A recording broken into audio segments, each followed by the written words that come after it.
The Youth League is the first organization. Before even now, there's a hype around to say that the rand is manipulated. There's no one now in the ANC who's charged of corruption is still in office. The private sector is the most corrupt in most cases. Instead, government is highly corrupted by the private sector. That's why we will never apologize for our views. Enjoy a wide range of views on this channel. Spread the fire. Spread the fire. Spread the fire. Spread the fire. Welcome back to SMWX. And today I'm very excited to bring another big guest to this platform. We've got the president of the African National Congress Youth League, Collen Malatji. President, thank you very much for joining us. Thank you for the invite. Thank you for inviting. No, it's great. It's great to have you. And one thing I've always wondered about being president of the Youth League, before we get into many issues like rand manipulation and your agenda against corruption, what's it like to sit inside those top structures of the ANC, like the NEC and the NWC? It's a place where many young people don't ever get to actually see. You actually sit in those top structures which affect so much of the politics of our country. What have your experiences been, and what have you learned from those structures? Look, what I want to agree on is that it's a privilege because those are serious corridors of power. Sure. Being the youngest person sitting there, engaging on the future of the country and the challenges, the problems, but also being exposed to different generations. In that NEC, you've got people from as early as those still in exile, they're still there. You have those who were there post-democracy when the new government of unity was formulated. You had those that the newer generation of who've just graduated, the generation of the Kikabas, the Mbalulas, were also there. Then there is our generation that is there's new entrances now. I think in the last conference of this, you've put in a new generation, about 36 people are new in the NEC. It's a new generation to come in. Yeah, it's just way younger NEC than before. But it's a privilege to get to interact, to directly engage with the president of the country, which is of the youth. And not everyone gets that opportunity. To engage with the president on issues of the youth. What's he like in those meetings? Look, it's fine. Look, we're almost like equal in those meetings. So because we're all National Executive Committee members. Just that this office were taken. But he does allow criticism, he does allow fair engagements, and I think it's not meetings where you're scared to engage or, everyone is allowed to raise their views the way they want them. That's the only platform where you can be yourself. Interesting. And raise all the issues that you want internally and manage them. So I don't go outside, at least some of the issues have been ironed out. Yeah. And just take us inside those meetings and how they flow, how they function. From the outside, no one knows exactly how they work.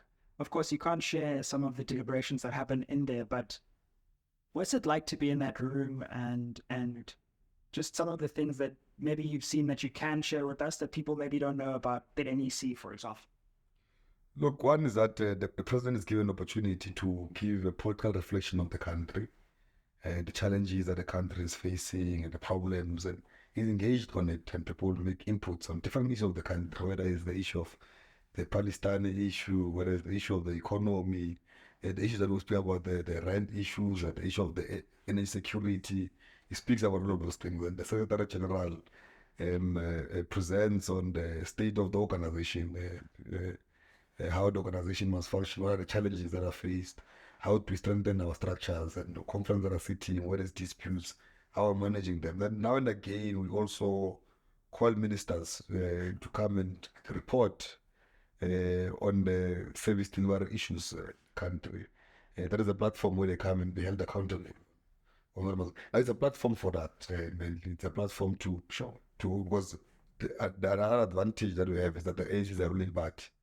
Now where we tend to also hold government, because we deploy government. Ministers are employed by us, where they must come and account, because the South Africans have given us a mandate. They voted for ANC to majority party to govern the country on their behalf.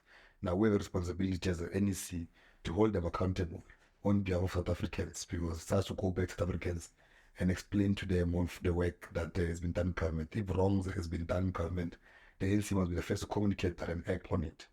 You've been, as we speak about ministers and holding them accountable, quite vocal on some ministers who you think haven't lived up to their office. You've spoken quite extensively on Minister Pravin Gordhan, calling for him to resign, if I'm not mistaken. Do you still hold that view, and why do you believe that that ministry in particular has underperformed? Look, that is an important ministry at this point. It's an important driver of the economy. You have ESCOM there, you have Transnet there, you have many other entities that will be struggling. You've got Dinel there, which was one of the most performing. Anything that has to do with creating opportunities and driving the economy, it's of interest, because the majority of young people in South Africa are unemployed, and you can't afford to have a situation whereby you are told that important tools that might resolve those problems are collapsing. Now I think we've been having engagements with the satellites trying to push him to implement. We're told that they don't like accounting, but he has been accounting to us. I think I've always said that there's a new the cat is back. For the longest time the youth league has not been there. People have just been doing the way they want. But now that the youth league is back, people account. If you don't account to the youth league, who you will account to a majority of South Africans, and we have a responsibility to hold the employees of the ANC accountable on behalf of the youth of South Africa. That's our responsibility. Now, that responsibility we can't delegate anyone, even if it means once we are Mpofu-Walsh. We're ready to be Mpofu-Walsh for that responsibility. Now, it is not an attack on a minister when we criticize the criticism. When they're deployed, they know that they will be held accountable, not only by ordinary South Africans, but also by ourselves as the youth. Now, when you're a public rep, you must be criticized, and you must allow that, you must respond, because when you said you're available to serve South Africans. As much as you want to accept when they're still doing great work, you must also accept when they're saying, no, you're now underperforming. This is important sometimes. And so since you made that call, and I think you asked for an apology, that kind of thing, you've kind of basically been finding each other in different conversations about accountability, or are you still of the view that he actually, as a minister, should go? Look, we've met with the president. He has made a commitment that he will monitor all of those departments closely. That's why we will never apologize for our views. No, we will never. No one will ever. There's no employee of the ANC will ever ask the youth league or anybody to apologize for raising their views. The responsibility of employees is that when there's a misunderstanding, must clarify it. It's not our responsibility. Our responsibility is that when we feel that things are not done right, to speak out against those things. Then those ministers who are deployed because they have a better insight, they must be able to come and explain, no, you are wrong here and here. Now, you don't apologize for that. But the president has committed that we'll hold them accountable. We have agreed that we'll have a follow-up session. And I think that follow-up session will be able to give us guidance whether we believe that he must still go or there's an improvement. One of the other questions which you come out very strongly about, and we alluded to earlier, is this question of the manipulation of the rand. There's often a lot of pressure brought to bear on public representatives, on ANC politicians who hold government power.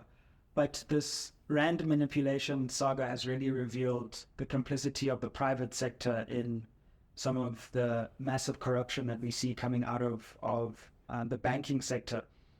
Take us through your stance on the manipulation of the rand and what you think needs to be done to hold the banks, local and international, here in South Africa accountable for what has been unearthed. Just to take you back, the Youth League is the first organization, before even now there's a hype around to say that the rand is manipulated. And we're called to order, we're told that, no, I don't know what you're about, Reserve Bank responded. Now, today the banks have agreed that we're right. We said that many years ago that there's a clear manipulation of the rand, and we were told stories. But today, these banks are admitting, some of them, that the CC, the commission, the Competition Commission has clarified and has done an affidavit around the matter. Look, the biggest problem in South Africa is that people believe that it's only the responsibility of government to be held accountable. And the private sector is the most corrupt in most cases. Instead, government is highly corrupted by the private sector. Now, the biggest corrupter is the private sector. And it's been proven over time. Look, there's many issues I can speak about. the financial sector is the most monopolized sector in South Africa.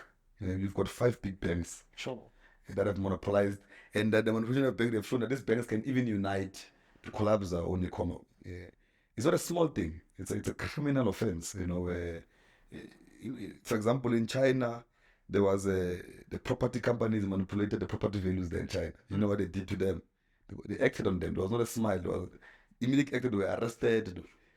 People took responsibility. And part of the problems within South Africa is that we take long to hold people accountable. And I think what was correct as a generation. I don't want to blame anyone. I think as a generation, we don't longer, we're old now. We're in our 20s, 30s. We can no longer pass that responsibility to anyone else. It's our revolutionary responsibility, take responsibility of our own country. And the reality is that the rent issue affected a lot of jobs. On top of the problems we're facing of high level of inequalities. The most affected by that manipulation is the middle class. That are the most affected because it's that man that was misused and manipulated. And those are the most affected. Those are the most indebted. And those are problems not dealing with. Now, it can't be a matter of just paying a fine and going home. No. We don't agree with that. We say, yes, pay. Yes, you must still pay. At the right value of the money you've made, you must pay back the money to South Africans. When you are done with that, there must be criminal offense. Criminal charges must be placed on those responsible. It can't be that when it's government, we say it's corruption, people must be arrested. If it was ministers who did that, I can tell you now today, the country will be on business. But because the private sector, it's a normal thing, it can't be like that. There's an extent to which even the media doesn't really focus on private sector corruption with the same energy that it does on government. I've been saying that since we released a statement about the rent manipulation, media, I've not seen it captured any media. Only we called you. Yeah, only you guys called. All media houses were quiet. Now it tells you about the level of capture. People are speaking about only state capture. The media is also captured by these big banks. If it was an ANC politician, they'd be calling him to explain. By now, you'll be on step aside. The ruling party will be saying, go home. Everyone, the whole country, there'll be hashtags, corruption. But a biggest crime has been made. Not even government has made such a big crime. They've literally stolen from the poor of the poorest. And no one speaks about it. We spoke about, what we're not raising also is that these banks that are manipulating the rent are also banks that are in a clear mission of regime change in South Africa. They fund the opposition. They fund the anti-transformation agenda. They fund the opposition parties that are telling you that the anti-affirmative action, the anti-triple BE, the anti-blacks. In simple terms, they're scared to say the anti-blacks. Look at the police of Action SA, look at the police of the DA, literally the anti-blacks. I don't know why black people vote for them, but it's those are areas where these banks are funding. The opposition is quiet. I'm saying the biggest crime has been made in South Africa. Opposition parties are all quiet. No one is speaking about it. I'm just saying that is a great example to see the problems of Facebook in this country. I'm not saying the ANC is perfect. We've got our own challenges. We've acknowledged them ourselves. We've went and said, we've acknowledged, and we'll self-correct. We've put in the Integrity Commission. We've said those who are charged of corruption must step aside from the movement. As an old liberation movement, we're trying to bring in a new system, of saying that now we're part of a political party and a liberation movement. Now, we can't be associated with wrongdoing. And every day we've been trying to do that.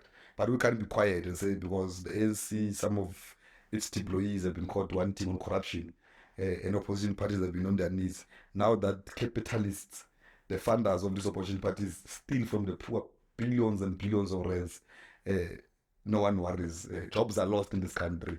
The economy is collapsed because of them. No one is worried. And now that we're only on these issues of big business not assisting this country, I can give an example. A lot of companies, they're exploiting a lot of young people. You'll find a job that is supposed to be done by 10 people is done by 1 person. Because their obsession is mainly to maximize profit. Sure. It's not about human life. It's not about... But they're also not assisting the government to resolve its problems. Because the role of government is to create an environment conducive for them to operate. But even if you create that environment, they're not assisting the government to resolve its problems. Well, part of the problems the government must resolve is the issues of poverty, inequality, and all of those issues. Now, if you're not opening up the economy to majority of South Africans to participate, you are simply sabotaging the state. That's where we are. Sure, absolutely. And I think there's also a lot to be said about corporate South Africa's failure to transform. But let's come on to the question of the ANC, because we've had a few guests on the show, journalists, analysts, and there is a question about the extent to which the ANC over the last 5 years has got serious about corruption. I know you have said as the Youth League you want to make this a top priority, but what do you say to those who feel that the party has talked a lot more strongly against corruption in the last 5 years, but actually when we come to the real action, the big leaders, the party is still tainted by corruption and it hasn't been able to eradicate the problem of corruption in its ranks? Part of the first pronouncement we've made when I was elected as the president of the Youth League is that part of the responsibilities of the Youth League is to be the ambassadors against corruption. Because corruption takes a lot from the little we have. I always make this example that if you are given a project to build 800 RTP houses and you build 100, it means you've stolen from 700 households. Now you're also reversing the gains of what government is trying to do to address the injustices of the past. Now it's an enemy of the revolution. It's not different from those who manipulated the rent. It must treat as such, whether it's done by our members or our leader, must treat as such. And look, the reality is that the constitution of the ANC, it is not above the constitution of the country. That is one. Now, if a person is not charged of corruption, that's what the ANC, before we were saying, no, if you are accused, step aside, then people took us to court and say, but no, give me a right to clear my name. But then we went further and said, even that is still harsh. We even went further and said, no, if you are charged of corruption, go and clear your name and come back. We would not even say if you are guilty of corruption. We said if you are charged. Before we said if there's allegations, then they said no, it's too harsh because anyone can make an allegation against you. Then we said no, let's move it close. If you are charged of corruption, go and clear your name. We're the only organization that does that. There's no organization that does that. Which negotiate this member that we know that the law of the country says that innocent until proven guilty. But we're begging because we're trying to clean the image of the movement. We're saying that just step aside, clean your name. If you are not guilty, come back. It's a negotiation you have with your own members because they can easily say, it means that my organization has found me guilty before the court of law. Now, but a lot of members of the ANC have been cooperating. You engage with them, they step aside, they clean their names and they come back. But those who are still there, most of them are still allegations. There's no one now in the ANC who's charged of corruption is still in office. I can tell you now, there's no one in the ANC now who's charged of corruption who's still in office. Those who are still there are those who are faced with allegations of corruption. Then there are others who come, because of their revolutionary morality, who says, no, there's these allegations against me. Let me step aside. It's not charged or anything. Let me step aside a bit, clean my name and come back. I know many have done that. So no. These allegations might dent the image of officer. Before the court charge me, let me deal with the merit and come back. There are those who are even going forward on this thing of the State Capital Commission. Yeah, I wanted to go to that because it's not a charge for sure, but there are senior leaders who are still ministers who have been named very explicitly in the state capture report. I think of Minister Mandashe, Mokonyane, the DSG being one as well. So what about those members? Zizi Kodwa is another actually. So where do you stand on that? If the Chief Justice in his investigation, which by the way the NC government supported, said there was wrongdoing, but they're actually still holding high governmental office, is that not being soft on corruption? The ANC set up its integrity commission. All of these people that I've mentioned, they've appeared there, including the president. They've appeared on that commission. I'm saying they've appeared on the commission, and the commission has developed a report. We're still waiting for it to be presented upon us. Instead, most of these people that have been mentioned and those who have not been mentioned, they've been pushing that state organs that are responsible must move fastly to investigate, so that if they are charged and they clear their names, because that's the only platform where they can clear their names when they are charged on those corruption. Most of them have been pushing that thing, because the integrity committee, the best it can do is to ask you questions, but it's not a law enforcement institution. Sure. Now, most of them I know, they've been moving forward. The sooner you move on this thing, the better. But you see, one thing about those organs of the state, sometimes they take long because they want to be done on the investigation. Because we don't want to charge someone, then later on you say, no, you are wrong. You know, it's as a waste of state resources, and you can be sued for that. You know, you need to be thorough on what you are doing. And I think let's wait for that process. Can I ask one more question on this, which is about Phala Phala? Because the president obviously staked a lot of his credibility on the fight against corruption.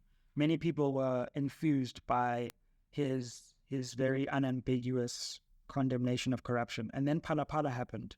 And some say that dented his credibility. And he can no longer be the kind of spokesperson that the nation needs on corruption when he has these clouds hanging over him. What's your view on Phala Phala? Look, he has been cleared by a certain institution of the states. If he was not cleared, we're going to be the first to call him out. And I think we must protect his rights. He has subjected himself also to integrity committee again. If there's one person who has been appearing to this integrity committee, subject himself as the president, there's never been a time where he ran away from all of these issues. And he acknowledges that the farm is a business, whatever, and on all of those issues. And I think let's wait for all the state organs to move on it. But if he's found guilty on it, we'll be the first to say that he must step aside. Let's come to the election, because we've got a massive election coming up in 2024. The talk is, will the ANC retain its majority, or will it go below 50%? We've seen recent polls which suggest that the ANC is currently polling below 50%, but then there was that new analysis done on an Ipsos poll which said, no, if you look at the turnout scenarios, you probably will be above 50%. What's the internal thinking within the party about what would be a good outcome for this election? And are you confident that the ANC can retain its majority going into 2024? Look, the ANC, the biggest mistake which we want to correct is that we must start telling our own story. You know, the ANC has done a lot since 1994. You know, it's a lie that the ANC has done nothing. You know, I'm saying leave the issues. There's restructured a lot. We've built townships where there were no townships. We've built towns where there were no towns. We've built schools where there were no schools. We've put water. Is that part of the reason is also, apart from the issue of maladministration of ESCOM, we've electrified over 90% of households in South Africa. We've put electricity in the deepest rural areas where there was never electricity. And because of the maladministration and corruption, part of our gains get reversed. You know, the energy crisis we're faced with today on demand in most cases is because of the work we've done. But because of the acknowledgement that there was corruption in the Medupi, there was corruption in Kuseli, our power stations took longer to pick up. People, clear economic sabotage of people who deal with the generation part of the energy. And I'm just saying that the biggest problem that have always reversed our gains has always been corruption in those institutions. And mainly, I always mention this point that being a politician sometimes is difficult. A lot of people who do this corruption and don't even vote for the ANC. I'm just saying most of these administrators, senior managers there who are, investigation have been saying that people have been collapsing power stations on purpose so that they can go and supply diesel. I'm just saying that corruption, if you got closer to it, you realize that mainly is done by people who don't even vote for the ANC. Currently, there's a clear sabotage that the ESCOM issue must not pick up so that the ANC can go out of power because of the energy security matter. It's visible. Everything that you try to do, you see, you resolve the issue of the generation part of the energy. You are told that the other part of the maintenance of has collapsed. You close on this matter. You're told that the cables have been stolen. Everything you try to currently put in transformers. After you put transformers in Soweto, You're told that there's an illegal connection. Now there's a clear economic sabotage, and all of this sabotage to take the ANC out of power.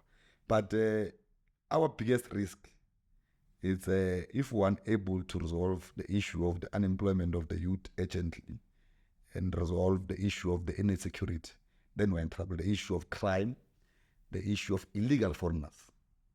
Because that's a big issue. You might be scared. We'll speak about it, there's a white paper now which is out on how it because of acknowledge there's a problem. The monopolies, we have a big problem of our township economy now. It's been monopolized. The normal shops that used to run in the past, run by families, hospital shops, are now in the hands of the foreigners. The ANC have made pronouncement on it that those are things that we must zone out for South Africans. Because in anywhere in the world, when your country is under siege, you put your citizens first. You put your South Africans first. When we are done with resolving South African issues, you can start opening up for others. But you can't say when you're in a crisis, you try to solve other countries' problems when you have a problem yourself in the country. Now, the problem we're faced with now in the country is that a lot of jobs are in the hands of illegal foreigners. And again, it's corporate. They want illegal foreigners because they can exploit them.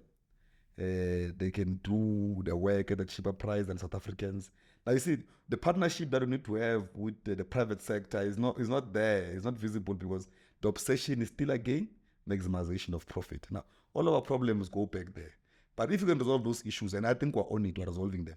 But on the issue of the track record of the work we've done, it's visible, on the work that we've done. It's visible. The problem that we're faced with now, an urgent bill that requires resources, is the issue of stormwater, and people don't speak about it. We've built a lot of people in the township is no longer staying in 4 rooms. They've expanded their houses.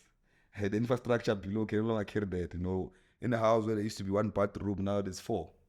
They're expanding businesses. The economy is moving towards the township economy. Then it means there's a new challenge that is coming in now. It's the issue of water, stormwater, which must attend to it. It still needs private partnership.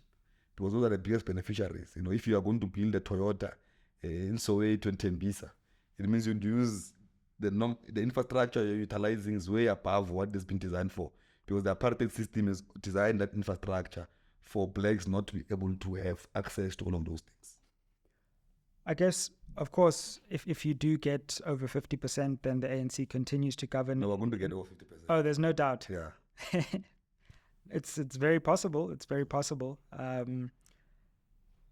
But there's been this talk of backroom conversations between ANC politicians and DA politicians about a potential grand coalition.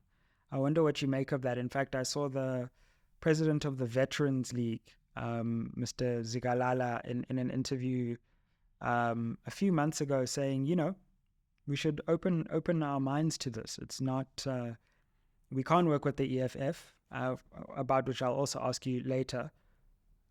We should maybe think about this DA partnership. Would you ever support something like that from the Youth League perspective? I think as the movement, we're caught between a rock and a hard place.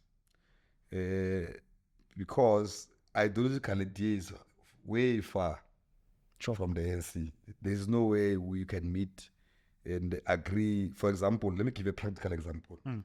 In Ekurhuleni, there's a municipality. The DA, when it was in government there, their IDP was mainly servicing towns. Sure. Because that's where their votes are from. They're clear on it, they're not compromising on it. It differed with the ANC, and because the ANC will still want to build parks in the township, will still want waste to be collected in the township. The DA will say, we are going to invest where they pay services more. You see, Tina was saying, no, these ones have been disadvantaged. They still, even if in town they pay more, but the resources must still utilize to service those who are disadvantaged of the poorest. Now, ideologically, we differ there. The DA believes that no pay, no service. We're saying that, no, we acknowledge that there's a problem. Then with the EFF, the problem with the EFF is that it moves left, it indicates left moves right. Now, there's no stability. Sure.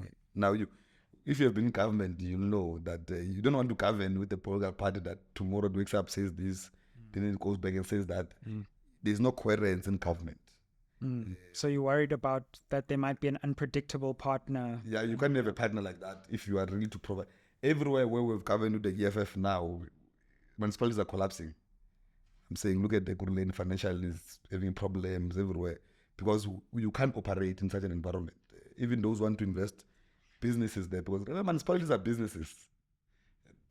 That's what people must understand. Now, if people don't bring revenue, don't invest there, it becomes, but when there's no stability, they can't do that. You rather go where you know there's stability. That's why the youth league are bringing an argument that says everywhere where whoever gets majority votes in that area must govern alone.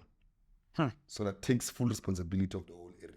Right, even if it's a minority Even if it's a minority government, but you must govern alone. Yeah. Yes, we can engage you, influence us on many other issues. Sure. As long as ideologically you're not far from us, let's agree. So how would that work in Gauteng metros, for example? How would it work in practice? Let me give you an example. Let me first explain what is a mayoral committee. Yeah, sure. You know, a mayoral committee is a committee of a mayor. It derives its powers from the mayor. Sure. Now, the mayor of the ANC will want to implement the manifesto of the ANC. Now, can you imagine you've got a mayoral committee of people of different manifestos? Now, where do they get their mandate from? Yeah. Now, I don't think the DA will agree to an ANC of the DA to implement, because you must do what the mayor says. You are not independent from the mayor. Now, that's why I further say that we need, where you are alone, you must be given the whole. But for example, Tshwane, the DA has got majority. Sure. So then give them the municipality to govern. Minority government. Yeah. Then you go and mobilize support. Joburg, ANC. Yeah, Joburg is. Okay. I see what you mean. Yeah. You go and mobilize support to come back in the next elections. Yeah. Don't destabilize, because the obsession here is to provide services for the people. If the people of Tshwane have said, the ANC, we don't want you to govern us, you can't govern them, but you can't impose yourself. That's what the that's what the ANC fought for. Sure. You can't impose yourself on the people of South Africa. That's wrong. Yeah. Now, when they say the ANC, we are not giving you majority to govern, we're giving the DA must govern, we must hold the DA accountable. We must play an oversight role.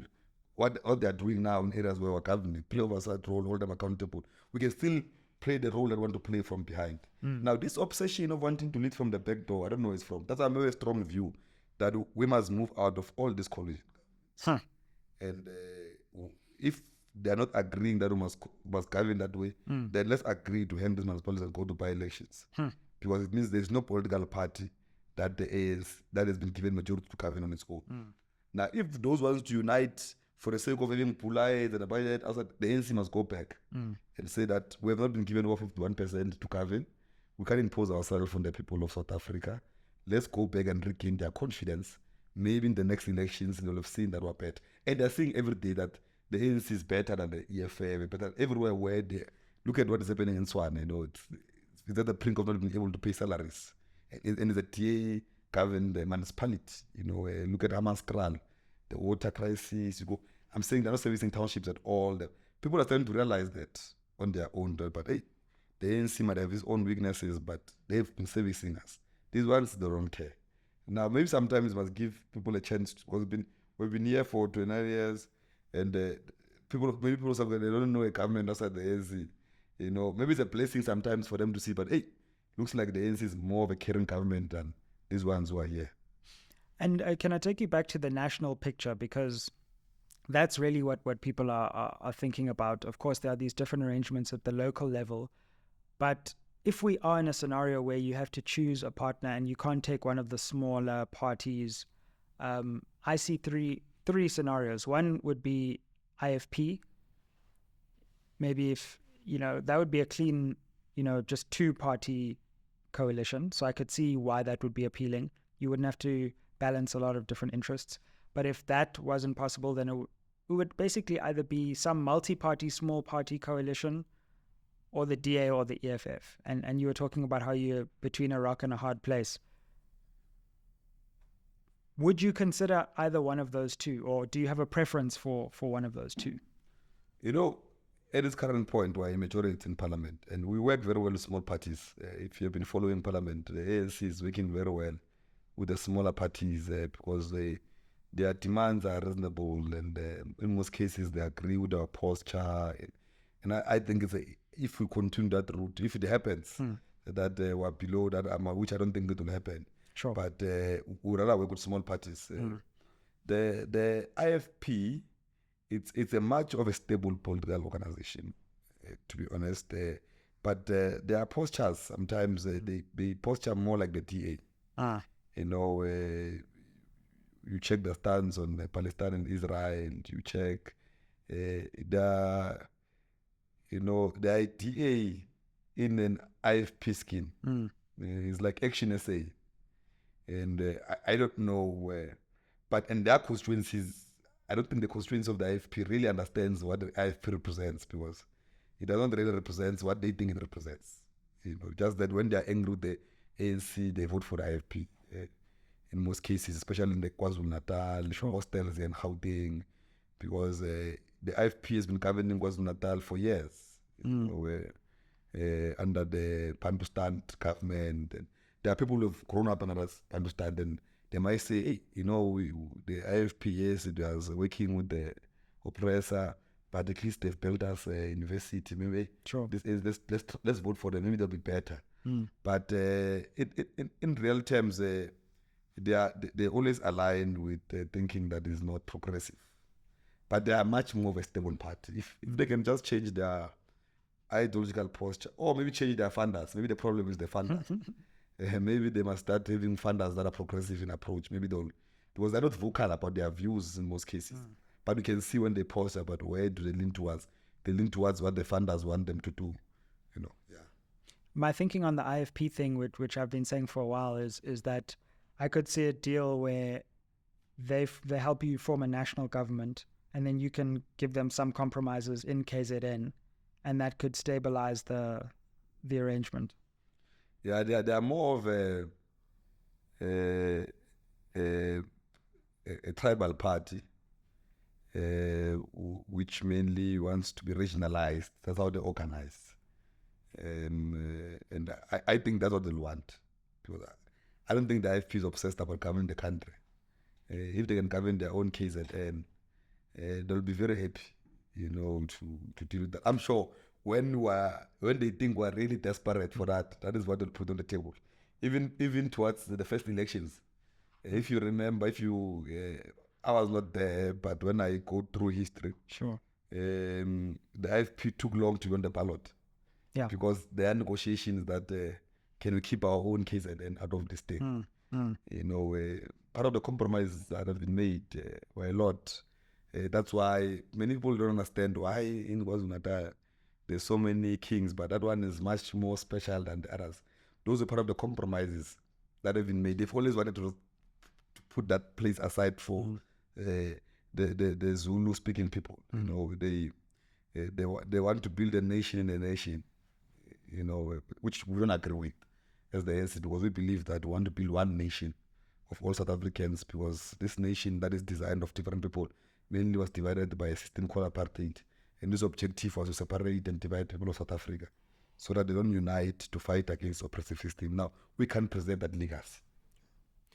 What's your view of the EFF and Julius Malema? There was a viral clip recently where you criticized his tenure in the Youth League as building a kind of cult-like following, and you criticized the EFF for not having enough voices that can speak out critically within the party.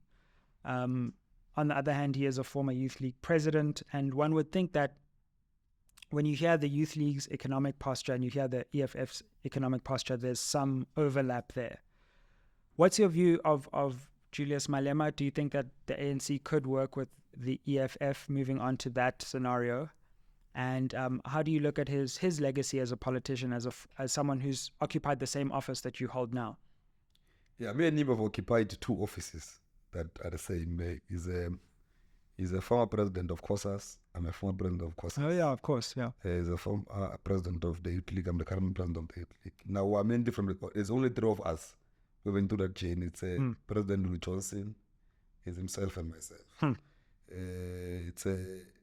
We're from the same school of thought. You've both been members of parliament as well. Yeah, yes. Now, we're from the same school of thought. That's why people don't understand, will say, but why is the Youth League behaving like they must be like Butchers? I also felt I must explain that. Sure. With me and him were inspired by one person, President Peter Mokaba. Mokaba, yeah. The radical school. All of those things. That is school that we understand. But also on the economical postures, is a youth league resolution for economic freedom in our lifetime. You not went out and created something new. Sure. It's something that was, but because at that time, when you say economic freedom, it became a taboo because young people were scared to mention that because it was associated with defiance and fighting and division of the ANC. He was able to live with that thing. But it doesn't mean that as a youth league, we can't revive that. That's why we are saying that we want economic freedom now, not later. Sure. That's our conference resolutions. The policies are the same, the issues. I'll make an example on the issue of land. Sure. We internally pressurize the ANC in its conferences to resolve on the issue of the land as per the resolutions of the youth league. That we're not going to pay for this land, taking it for agricultural use, for human settlement, for many other issues to benefit the people of South Africa. Then we engaged the EFF because the ANC no longer has the majority to that. So, we're agreeing on these things. You are seeing your charter, you are seeing your charter. There's no way we differ on the matter. Sure. Then when we're supposed to move on it, the EFF introduced a technicality that that is not their funding resolutions. If you can go back and check it. The EFF, when it was formed, if they're saying that they're using our cardinal pillars of the youth league to form the EFF, it says that the land shall belong to the people as per the Freedom Charter, for people's benefits. Because our analysis in that conference was that the state do not assume that the state will always be progressive. Sure. For example, or capable for that matter. Yeah, or capable. That, for example, in the Western Cape, they don't believe in the issue of the land. Now, when we say that the state must, it means the people of the Western Cape will never get the land. If that's an example of what I want to raise. Now, then they came with technicality that no, the land must belong to the state. Tina was saying the land must go to the people. But when we say that and analyze it, we say that, but this is selling out. In simple terms, these people found the technicality to move away from a radical move that they're saying the ANC, they're pushing for it. And I don't think the South Africans have been aware of that they literally sold out on that resolution because it is not their main post that the land shall belong. Now I'm thinking about things that we could agree on. Now, that's why in the beginning I said there is no stability working with the EFF because you might think you're moving towards the same direction, then they turn on the way. Why? Julius can change the resolution alone. There's no need. It's not like in the ANC where you need a conference to change a resolution. Julius can wake up in the morning, speak whatever, no one will question him in the EFF because he's a cult leader, as I've said before. He does not believe in consultation. When he feels today, we're moving like everyone will move left. That's why I don't see any succession in the EFF at that point. Julius is not even 50 something or 60. Now, if Floyd or anybody else got an ambition of being the EFF leader, I don't know when they think they'll be that because Julius might be there and like Kaja will tell us. He will be there forever because where will he go? Now he's going to be a candidate for, and for him to continue to be that way is to lead an anti-democratic organization because a democratic organization, he will be contested. But if he continues to be a candidate that he is, he might stay there forever and run his own cult organization and drive it the way he wants to drive it. Now that is where we differ because it's an organization that belongs to an individual. The ANC is an organization that belongs to the people of South Africa and its members. It goes to conference. You see now we're in a meeting. President Cyril or SG Mbalula can't wake up in the morning and communicate what the ANC has not told them to do. But in the EFF, they can do it. I can't do it outside the NEC of the Youth League. Everything I speak is a resolution because we believe in collective leadership. That's what we believe in. Now, I felt that I must explain that so that there's no issues. He's running his own organization, his own sponsor shop. He's doing it the way he wants to do. You can't compare it to the ANC. He moves as the way he wants to move. We need to consult and engage, but also at the ruling part. What we say is policy. It must be implemented. It's easy for the opposition party to just criticize. Where they're governing, they're failing. They promised that when they take over municipalities, they'll do that and that. They go to municipality, they realize that there's a budget that works here. Because you check their manifesto, it's not realistic. It's way above the fiscals of this. There's no government that can. Now they're governing, they're in charge of service delivery. Go to Ekurhuleni. They're in charge of all service delivery department in Ekurhuleni. Waste, health, they can't govern. They are realizing that pronouncing and implementing are two different things. When you announce something in government, it must be implemented, it must match the budget. Now they're starting to wake up to realize that the rhetoric does not work anymore. You really need to notice that the clinics, they say they'll open 24-hour clinics.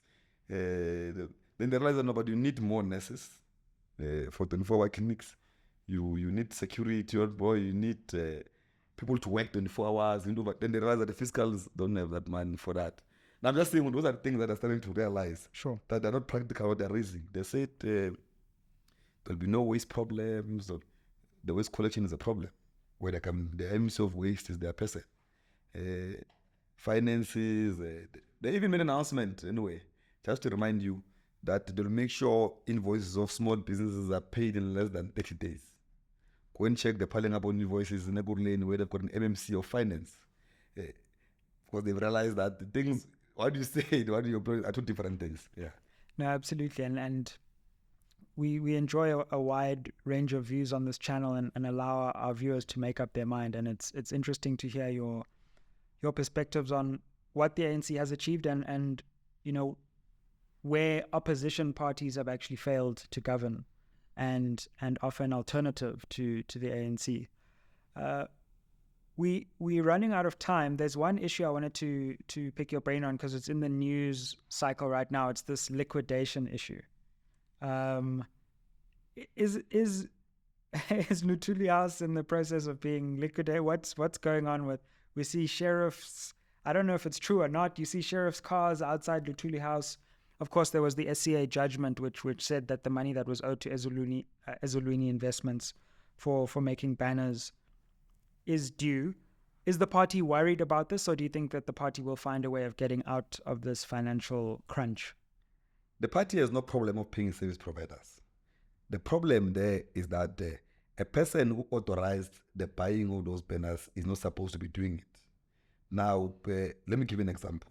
You run a company. In the company, there are people who sign upon service providers, who education, all of those things. The argument of the ANC is that the signature of a person who signed there is not a person given authority to do that. Number two, those banners I'm speaking about, the ANC has never used them.